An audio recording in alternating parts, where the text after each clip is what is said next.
Hi, I'm Neil with SKF. Today we're working on this 2002 Chevy Suburban 4x4. We're going to be replacing the front SKF premium hub unit bearing. Okay, we've raised up in the air our 2002 Chevy Suburban, removed the tire. Now in order to get to the hub unit, we're going to have to take off a few different parts. We're going to have to remove the caliper bracket and assembly. We're going to have to remove the axle nut. On the back side, there'll be a couple of bolts for the bracket, for the caliper bracket, and then there's going to be 3 bolts on the back side, which I'll show you for the hub unit assembly itself. And then the ABS cord, of course, is attached in 4 different spots on the connections, and we're going to be removing those as well. Okay, we're going to be removing the 2 caliper bracket retaining bolts. These are 18 millimeter. There's one up top here, the top location, and then there's one down here on the bottom portion of the caliper bracket. That's the upper bolt. Now we'll remove the lower bolt.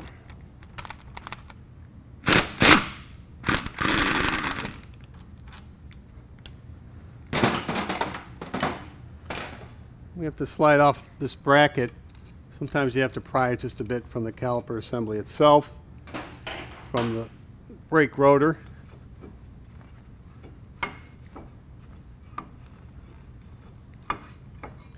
And you want to put it up on top or use a bungee cord to hold it in place to keep it from falling. You certainly don't want to hang it from this brake line. Okay, next we're going to be removing the 3 retaining bolts for the hub unit itself. There's one upper one, there's a lower one down here, and then there's one on the far side. In order to gain access a little easier, what I did is I pushed back this axle shaft a little bit. I just used a punch in the center portion of it and knocked it in a little bit. Gives me a little extra room to be able to get access to these bolts.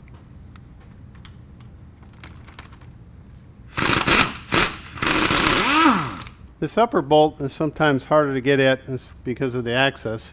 You can see the upper ball joint, of course, the stud coming through on the knuckle assembly kind of interferes with getting any type of impact equipment on it. So what I did is I put a breaker bar on it and I loosened it up because they are fairly tight. Then I'm going to get access with it as standard ratchet instead of my impact gun.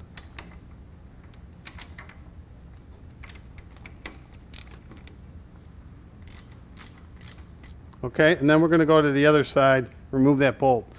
These don't actually have to come out all the way. You can have them set in here as long as they're removed from the hub assembly.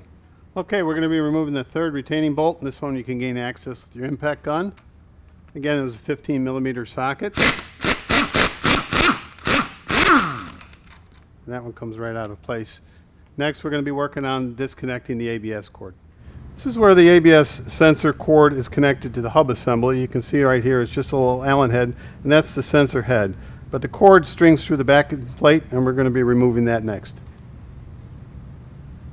The sensor cord is connected at 3 different locations on the lower portion, and then one up here where the connector itself goes into place.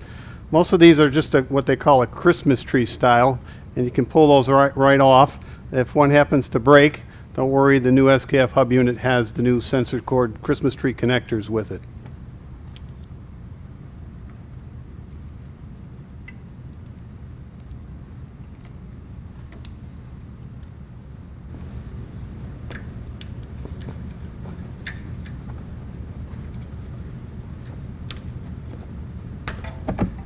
Okay, there you have it. Okay, sometimes the hub unit itself can be kind of stubborn to get out of place. They've been on the road for a while. They get kind of rusted into the knuckle assembly itself. You certainly could use a hammer on the back side since you would be replacing the hub unit assembly. I've hooked up a hub puller to this particular hub unit, and we're going to use this to remove the hub assembly.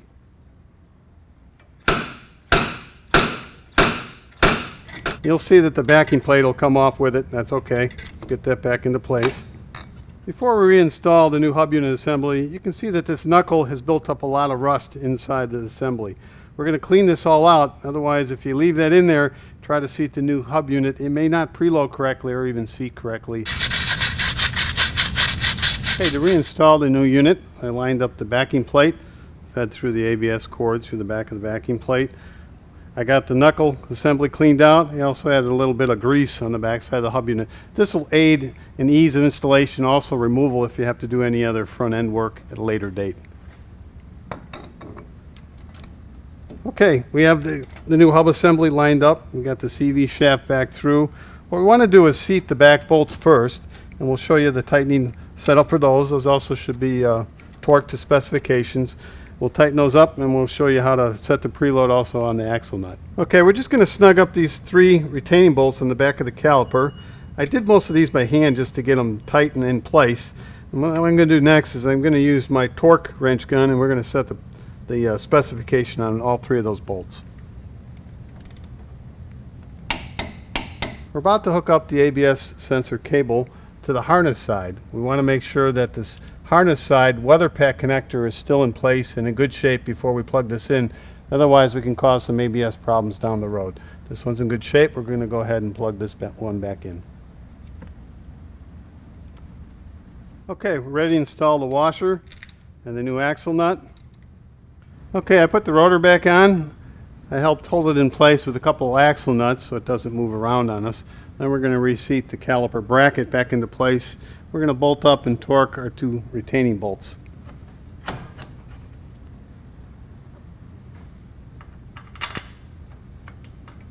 Okay, we have the 2 caliper bolts snugged up in place. Now we're going to set the torque for each of those bolts. Okay, the final step is to preload the bearing itself, so we're going to tighten it up with the torque wrench. This will help seat it and create the preload.